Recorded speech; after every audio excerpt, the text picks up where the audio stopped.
Hello, good evening. I'm going to do a live. I want to have a talk. A lot of conservatives have come back to me. Like I said, it always goes in waves. I recognize people from the past, some PPC too. And it's funny how, it's people will get upset in narratives until it comes to fruition and then they come back. I've actually restored pretty much my entire friends list from Trump's time. I think people are starting to accept things, and I'm pretty cool. I'm pretty laid back. I see everybody starting to log on now. Good to see everybody coming on tonight. I want to have a real good talk here about constitutionalism. For those who followed me a long time, I know this won't be very good for you, but for a lot of people, especially those coming back to me who haven't been around for a while, or since I did my election run in 2019, I've been extremely busy on the world stage. I've been out in every academic circle, major university worldwide, almost a good portion of the best. And it's just been an incredible experience for me, all on constitutionalism, policy, and economics. So the constitutionalism is the big one. I've never had so much access to so many lawyers in my life, especially the best of the best, people who actually train judges. Can you believe that? So, and I've met some Supreme Court justices all around the world, one including in the United States, Europe. It's been an incredible journey. While I've done all this work and I've read just volumes and volumes of things I never would have expected to ever get into, but what I want to give to all of you tonight is an explanation on constitutionalism, what it really means, what's wrong with Canada, why I went on this particular path, what's wrong absolutely with our provinces, what's wrong absolutely with our territories. So what I'm doing with the party I'm building right now, and I'm going to get registered here probably likely within the next 2 months, maybe 6, Depends how that goes with Elections Canada. But I would think it'll be a matter of months. It's going pretty fast, faster already than I had expected. But so let's look at federal Canada. Now there's a problem here that Canadians don't realize. And it's what I've went out on the world stage, been to every continent on this earth in academia now. And Canada, you suffer from this constitutional monarchy, which isn't really outrageous, but what's really outrageous here is in the embedded system of absolute colonialism. So Canadians, what you don't realize, the problems you're having in politics, we haven't let go of colonialism. It's still a strong component of our Constitution. Now the world has outlawed this. It absolutely was outlawed in 1946. For Canada, officially 1952, the absolute end of colonialism, 100%. The problem is, Canada didn't finish the process because the King of England died, and I've talked about this lots. Canada was left with this colonial power inside its constitution. Our elected politicians took that crown power from themselves. Instead of dissolving it, getting it out of our Constitution, immediately holding constitutional amendments to absolutely have all of the colonial systems dismembered, they call it, from our Constitution. That's what King George was working on with Canada. He got to the point where there were no more Governor General from United Kingdom. There was no more lieutenant governors from the United Kingdom, and he had transitioned the Privy Council from UK and Canada away and into a Canada-only system. The next step was to absolutely dismember our Constitution. King George VI died abruptly. He had a heart rupture. He died instantly. Queen Elizabeth was just a war veteran. She'd been in the front. She'd been in London rallying the troops. She served herself. She was a mechanic. Believe it or not, everybody, this is real.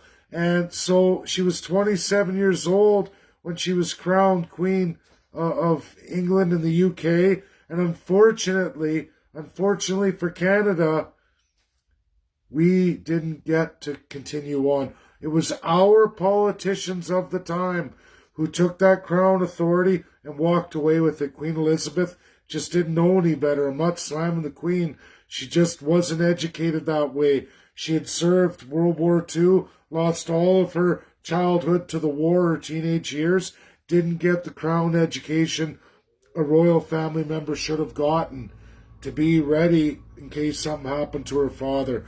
World War II, it absolutely upset the crown royal family. He died. Queen Elizabeth didn't know enough. Canada walked away with serious colonialism and crown power they took for themselves. Our politicians crowned themselves Canadians. Do you understand that? When we hear the term Her Majesty, you're really talking about Justin Trudeau. And sometimes in provincial politics and provincial acts of legislature, that crown power is reinforced with Lieutenant Governor, Governor General, or through the Premier or the Prime Minister, and they use Her Majesty, Privy Council, all these terms of colonial power of the United Kingdom that no longer exists, not officially since 1952. But it hasn't changed in Canada. We never dismembered our constitution of it. Politicians went, shh, and it was absolutely conservatives and liberals, both of them alike, jointly, graciously took it, kept it a secret from all of you. Not that it's a secret. They tell you sort of the truth, but they don't really ever let it out of the bag or ever, definitely never put a shining spotlight on these powers they have that are illegal in this world. From 1946, we hit 1960. Many other colonial nations went through this, especially Africa. I've studied all of them. I've met their top academics in many, many countries who've went independent from that, absolutely got rid of it. Other countries around the world with other nations to deal with Spain colonialism, to deal with France colonialism. There's a few others, the list goes on. I've went through all these nations, everybody, with their world top experts, best of the best. And we get into constitutionalism and this crown authority. So Canada continued on, other nations did not. There's some that are independent that still utilize that power. India's one of them. India's one of them who exploits it. It's wrong. It's a big no-no. In 1960, the world came together and absolutely cemented the UN Convention of Decolonization. World binding powers enforced it. Okay? That means it's to be imposed upon every nation. Get rid of your colonialism. Canada hasn't done it. They keep it a secret. The world hasn't noticed. That's what I'm bringing to light today. The fact for all Canadians, all provincial jurisdictions, you're being greatly misled by your political system. We're not going to get into other myths and other ideas. We're talking real facts by the real world experts alive and well today, people who write books all on this stuff, and it's getting out on the world stage. So Canada needs absolute constitutional dismemberment is the legal term, happens all the time in this world, and needs absolute redesign and series of amendments. That has to happen. The process for doing that is set up really stringently, and the same crown power that takes away all your democratic rights tries to block that too. But we can get by that. We just need to win a majority government in a Canadian system with somebody, with a group of experts brought forward to absolutely do that for all the people of Canada. At the same time, I'm also bringing forward another problem Canada has. We have what's called in our constitutional monarchy in that 1867 Act that makes Canada. We all know we have Charter of Rights. It's a limited couple pages of rights. And provinces, some of them have Bill of Rights they put into practice. and they're very limited, only a few pages and not in any great detail. These are acts by your parliament, acts by your legislature, able to be amended. Okay? A premier can come in with a majority government and absolutely throw them to the side. Even throw away your Charter of Rights and Freedoms, even though that's supposed to be bound. And it is, and you can challenge it to the Supreme Court, but you need a lot of money. Okay? If you're lieutenant governor of that crown power, if the lieutenant governor, which our newest one from Justin Trudeau, has absolutely approved all of Jason Kenney's bills, it's a crown power to stamp bills as law. They say it goes to Her Majesty the Queen, but it just goes to Justin Trudeau or whoever is the sitting Prime Minister. It does not go to the Queen of England. Hasn't gone there since 52. She does do some visits, but it's all in a role of decency of the Crown. She has no idea that all this goes on, okay? None of them do in the UK. They have no idea. So, premiers have zero constitution. It was designed, it was presented as a division of power in 1867.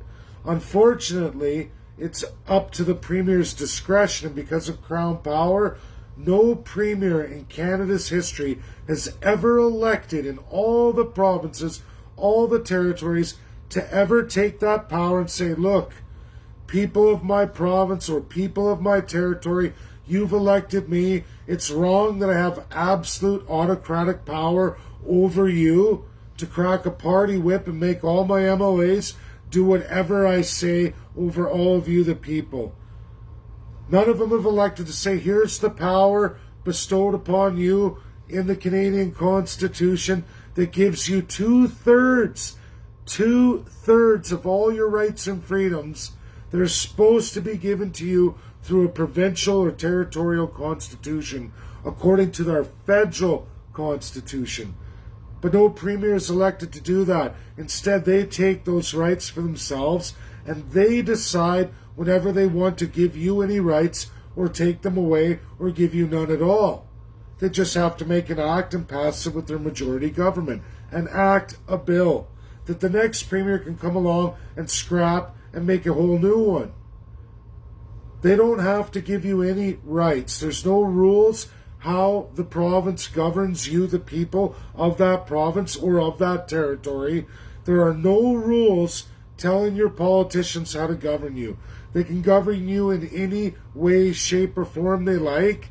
And if you don't like it, and somehow you find that it breaches the Charter of Rights and Freedoms, which does not cover your civil rights, does not cover any of your property, does not cover a whole pile of things, literally two-thirds of the rights in this country you're supposed to have, you don't have because they're governed provincially. And your provincial government, as long as there's no constitution of a province administering the absolute rights bestowed from the Canadian Constitution to the province, you don't get any of them.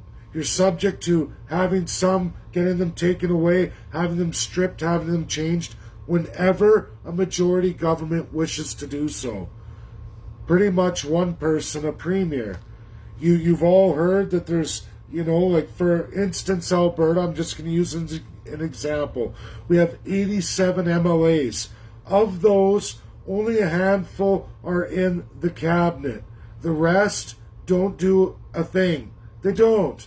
They talk to constituents, they fool around, they're called backbenchers. They sit there and they watch proceedings and they vote on acts and bills presented by that inner circle cabinet, limited few. They actually don't represent their constituents because there's no codified constitution that tells them what their role is, how they're to administer that role, and how they're supposed to represent their constituents.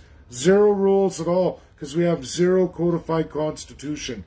If you look just at our southern neighbors, you even go just south, pick any one of the states that absolutely touch Alberta or any other province along that route, Alaska to our northern territories, touch any of them, Open up their constitutions and you will learn codifications and absolute rules for each and every elected official.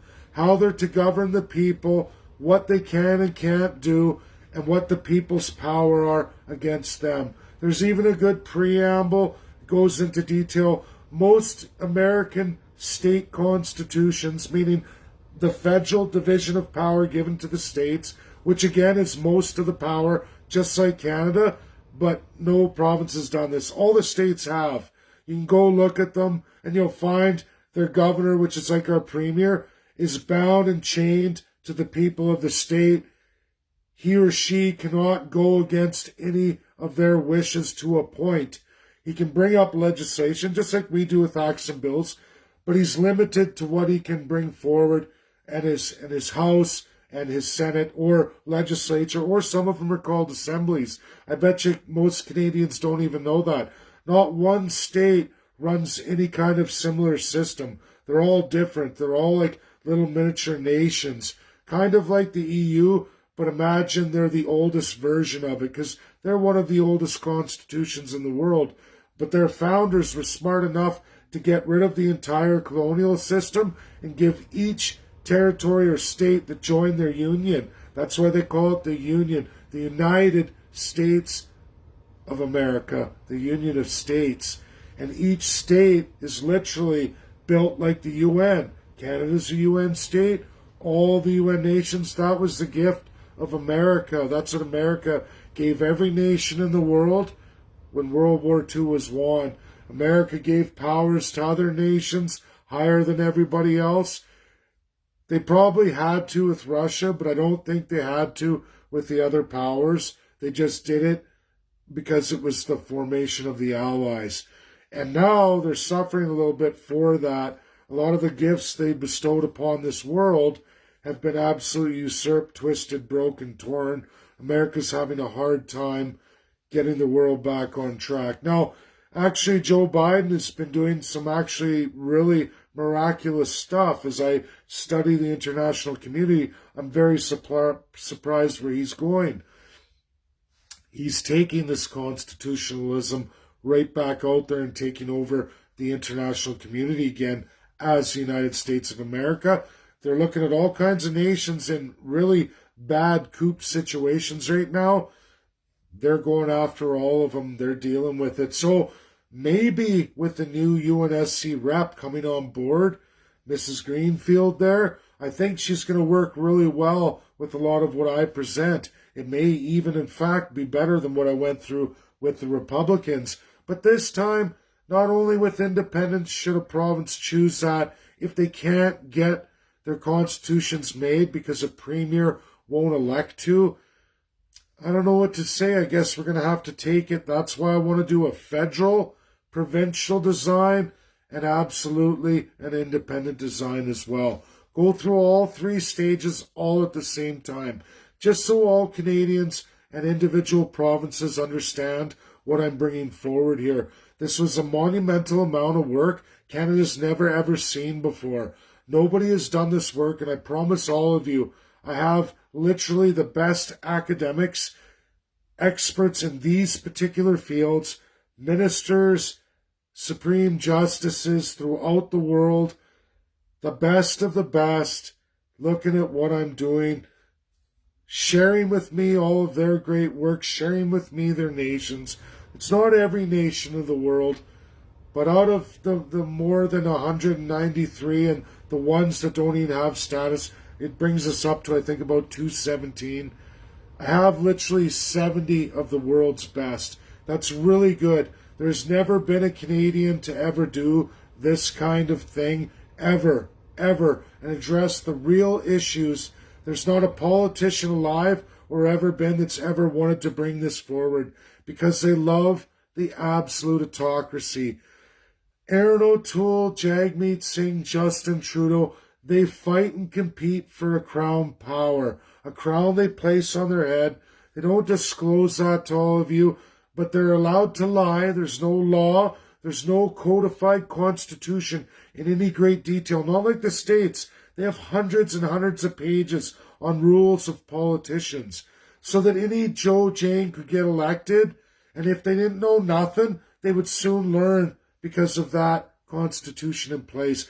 Further backed by whatever state they're representing, backed by an even more greater detailed constitution of even more rules with all kinds of people in place. Like you just walk into it and there's all these people to help you along, checks and balances all the way through. And we do see in the states on the federal side, the states isn't perfect, and I'm just using it as an example. The states themselves are very well done, very independent, work cohesively, pretty good with each other. Even with the major differences, they still work very well together in that union. I think the biggest malfunction they have is much like Canada's, the borrowing on the federal level. And of course, we're seeing that in Canada, borrowing on the federal level. However, when you get to the state and municipal level, comparing U.S.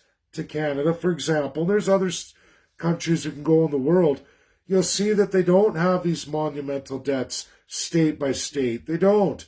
Nothing to match anything in Canada, like Jason Kenney just saying, oh, well, just borrow unrestrictedly, borrow, Rachel Notley, borrow. And for Canadians, I mean, you're all going through it, but look at what Alberta's been doing. Radical borrowing instead of having set rules how to get there and how to do things when it doesn't yield any economic response. Like it doesn't. It's money that has literally gone out and gone out overseas, gone forever. We don't even know where this literally $100 billion for not even 4 million people. That's an insane amount of money. The U.S. has nothing like that, not even per person per capita to even compare. Not even close. And their state constitutions restrict all that. There are some serious procedures to go through when you get some radical spender crazy who doesn't put it into your region, when it just floods out into the world and no one knows where it is. This is corruption to the mass. And Canadians in their provinces, this is what you're being exploited by. None of your provincial leaders want to write a codified constitution. We call that the big C. Then there's the little c, little statements inside, like your important preamble and other methods of getting into how they go about putting legislation, how you do elections, not where it's cemented in so hard, right? You call it the small c. Stuff that's not super codified allows a freedom of thought and allows governance to have differences and opinions and present it to the people to make legislation. That's the little c. The big C is absolute strict codification, knowing what to codify and what not to codify. And there's all kinds of examples throughout this world. Different countries have great strengths in different areas of the big C and the small c. That's why I call it the Canadian Constitutionalist Party. That's why I have the big C and the little c, and then you have your P for the party. But that's why I put it in. It's a real highlight to the world of academics on constitutionalism. And these are the people who fight for democracy worldwide. And you know what? Even in the dictator states, there's still those people there still trying to fight back that we call dictators, when we ourselves are an absolute autocracy. And that's what Canadians don't really understand. You're not in a real democratic process. You've never been comparatively placed in law worldwide to look at other nations. I took this challenge for all of you. I spent a year on this. And, I'm not done the whole world, but I've had a great taste of more than half of it. Like I said, 70 of the world's best. We've made a rapport. I didn't win everybody. Obviously, I didn't. I'm not going to. But you know what? That is a lot. That's more than any Canadians ever brought forward. And it absolutely will be brought forward with this party. And you will all who join and get involved in this will get to experience that. No more radicalism, no more crazy, no more championing, oh, this is the greatest guy since sliced bread with his party, when really all we're doing is bringing forward more and more autocrats. There's nothing in place to stop it.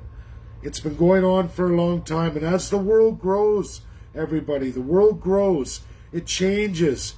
We are not changing here in Canada. It's why we're losing so badly. It's why our leaders are going with the worst autocrats in the world, because they're the only regions that match us. Believe it. It's real. And you all know it somewhere in your heart.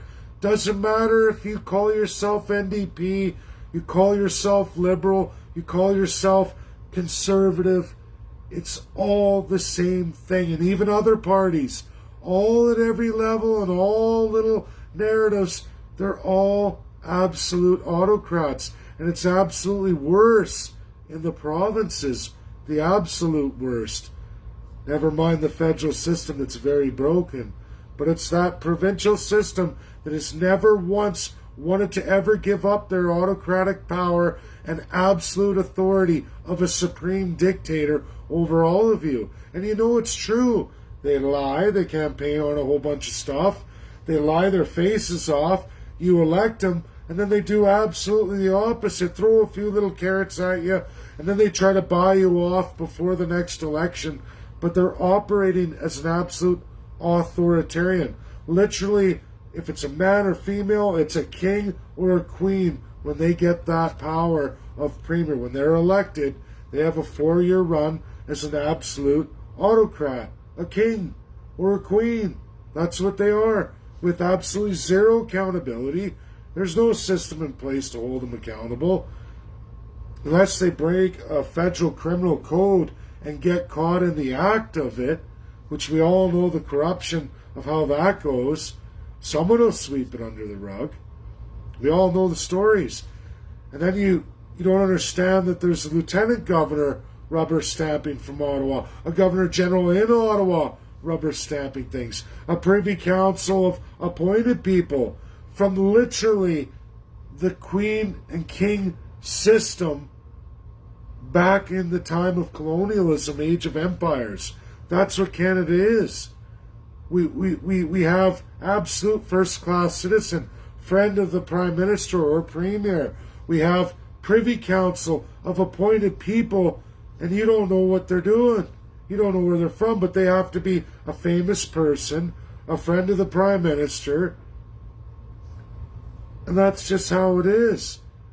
They don't have any common ground with any of you. They're all an in-tight little circle of first-class citizens, as was defined in the Age of Empires.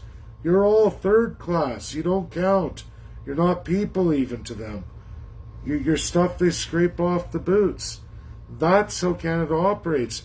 Why Canada transitions to all these dictatorships is absolutely because the world is changing, growing, becoming constitutional, becoming democratic, but yet Canada isn't.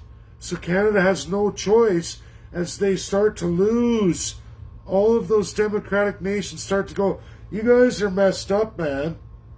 Guess where Canada goes? Well, we got to go deal with the absolute autocrats and dictators.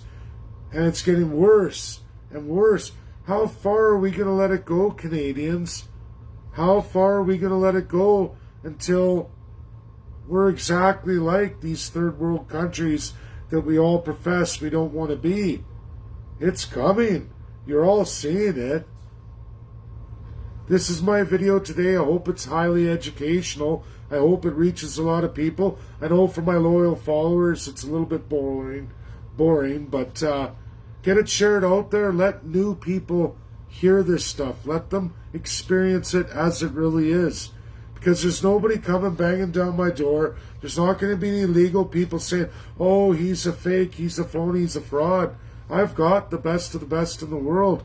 And it's not falsification. It's real. And this party I'm bringing forward, just as I built an independence party in Alberta, I will build the federal party. I will be out in Ottawa. I will be out in Ontario. I will be out in Quebec. It's going to happen. We're going to build a 338. It's going to be something that's never been done since Canada was incepted. And nobody's thought to ever do it or want to do it because they all fight for an absolute autocratic colonial power made illegal in this world. They fight for it. They hold back all the rights that you're supposed to be promised, but no one's going to give it to you. Because why would they? I don't want to be accountable. I can steal from all these people in any province I want, and the Prime Minister will help me as long as I help him steal too. That's what they do. That's what everybody fights for. There is not a party that gets involved in the system. I know I built one. They get involved and they find out this absolute autocratic power and they never give it up. They don't want to. Why would they? You're all going to be their slaves. Why would they give you any rights or codify a constitution? That would take away their power. And right now they have absolute full autocratic power over all of you. Sad. And there are some mechanisms, but you better have the bucks. Take it to the Supreme Court. And even then, they might not even be allowed to hear you. Because again, the Governor General comes in and says, sorry, you won't be hearing this case. Crown power stamp. Prime Minister says, nope. Same thing's done in our superior courts. I've read the cases where they even say, the justice will say, I'm sorry, and they'll quote either Lieutenant Governor or Governor General and say, I can't remedy the situation. It's beyond my power. I've got stacks of cases. That's just Alberta. I know it's in every province because they're all the same. Zero codified constitution. That's reality. Anyways, that's my education tonight, everybody. Really get it shared out there. It's important. It's important for new people coming on board. You can see my friends list restored and even growing past. Some new people, some old, but people who haven't been involved with me for well over a year, maybe two. And I remember those faces and those people.